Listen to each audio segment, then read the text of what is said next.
కూడా పాల్గొనలేదని ప్రస్తావన చేసి నేను ముందే చెప్పాను కదా పాల్గొనని. ఆయన చేస్తున్నది కరెక్ట్ కాదు, కేవలం ఆర్భాటం కోసం చేస్తున్నాడు. దాంట్లో చిత్తశుద్ధి లేదని చెప్పినాం.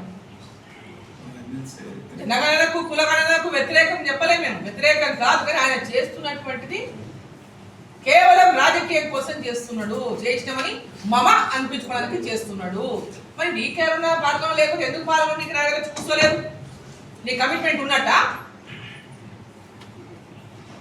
నీకేమన్నా ఏడవడానికి రావాలి కదా, మరి ఎందుకు రాలేదు నా దగ్గరికి? కమిట్మెంట్ ఉన్నట్ట మీకు? నేను నా ఇంట్లో లేను, మరి నేను ఉన్న కాడికి రావచ్చు. నేను మామూలులో ఉంటా, హైదరాబాద్లో ఉంటా, గద్వాల్లో ఉంటా, నేను ఏడవన్నా తీసుకోవచ్చు. నేను ఫస్టే చెప్పినాం, మీరు కులగణన జనగణన అనడానికి వాళ్ళ గొర్రె ఉందా, మేక ఉందా, కుక్కపిల్లి ఉందా, లేకుంటే అవన్నీ వివరాలు మీకు ఏమవసరం ఉన్నాయి? దాన్ని వ్యతిరేకిస్తున్నామని చెప్పాం. మీరు చేస్తున్నటువంటి సర్వే విధానాన్ని వ్యతిరేకిస్తున్నామని చెప్పాం. కులం అడిగితే కులం అడగవచ్చు, ఎంతమంది ఉన్నారో అని అడగవచ్చు. వాళ్ళ కుటుంబ వివరాలన్నీ మీకు ఎందుకు? వాళ్ళు ఏమేమి చేస్తున్నారు, ఏముందా, ఆస్తి ఉందా, అప్పు ఉందా? ఆల్రెడీ అందరి గతంలోనే ఎన్నోసార్లు జరిగినాయి ఇవన్నీ. మేమైతే మొత్తం ఆంటీపైర్స్, మాకు ఏముందో ఏం లేదో మొత్తం ఎవ్రీ ఇయర్ మేము ఇచ్చుకోవాల్సిందే. మా ఎలక్షన్ అఫిడవిట్ కూడా మేము పెట్టుకోవాల్సిందే. దాపరికం ఏం లేదు ఇక్కడ.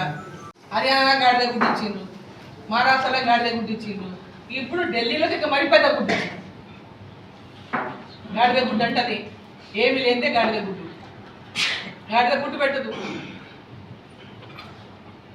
ఇప్పుడు వాళ్ళకి అసలు అభివృద్ధి, ఈ రాష్ట్రము ప్రజలకు ఇచ్చిన హామీలు, కమిట్మెంట్ లేదు, ప్రజల పట్ల ఒక డెడికేషన్ లేదు. అభివృద్ధి పట్ల కేవలం మాటలతోనే టైంపాస్ చేయాలి.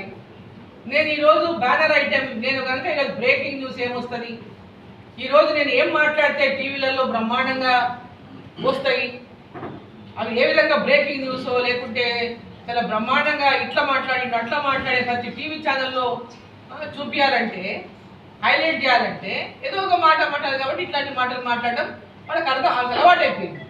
ఇద్దరు కేంద్ర మంత్రులు, మిగతా ఎంపీలు ఈ రాష్ట్రానికి నిధులు తీసుకురావడంలో ఘోరంగా విఫలమైందని కాంగ్రెస్ పార్టీ అంటారు.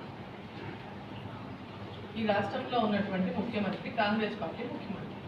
మేము తెచ్చిన నిధులు తప్పితే గ్రామాల నిధులే లేవు. ఈడ గెలిచిన వాళ్ళు మంత్రులు కానీ మాట్లాడుతున్న వాళ్ళు కానీ ఏమేమి తెచ్చినా ఏమేమి ఇచ్చినా చెప్పమనండి. వాళ్ళు కేంద్ర ప్రభుత్వం ఇచ్చిన నిధులు లేకుంటే అసలు ఈ రాష్ట్రానికే తెల్లారదు.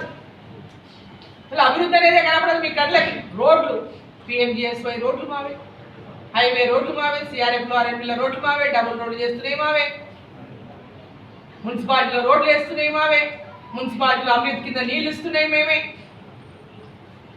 గ్రామాల్లో గ్రామ పంచాయతీలో ఈజీఎస్ కింద సీసీ రోడ్లు వేస్తున్నది మేమే, గ్రామ పంచాయతీలో పంచాయతీ బిల్డింగ్లు కడుతున్నది మేమే, అంగన్వాడీ బిల్డింగ్లు కడుతున్నది మేమే, మహిళా సంఘం బిల్డింగ్లు కడుతున్నది మేమే, అంగన్వాడీలో భోజనం పెడుతున్నది మేమే, తల్లులకు పిల్లలకు. ఈరోజు చెప్పుకుంటూ పోతే ఈరోజు ప్రతి దాంట్లో కేంద్ర ప్రభుత్వం నిధులు లేకుంటే ఈ రాష్ట్ర ప్రభుత్వం ఈరోజు తట్టా బుట్ట దలుచుకొని తాళం వేసుకొని కూర్చున్నటువంటి పరిస్థితి ఉన్నది.